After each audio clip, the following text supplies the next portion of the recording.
Are you looking forward to private chat on Roblox? Then you're on the right video. Today I'll be showing you the step-by-step process on how you can easily enable the private chat on Roblox. First thing first, head over to your application Roblox. Make sure you are logged in. Once you are logged in, head over to More. Scroll down and you need to head over to the settings. Once you're inside the settings page, head over to Privacy and Content Restrictions. Once the page loads, you'll see the option of Communication. Click on it.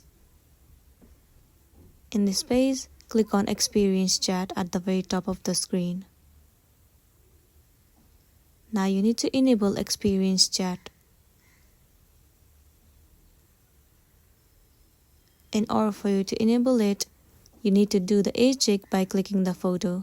So simply click on Continue.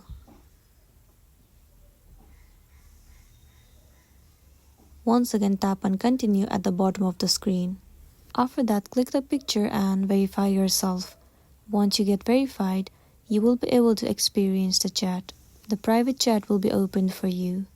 So that's the end of the video. If this video really helped you, give it a like and check out our next tutorial. Thank you.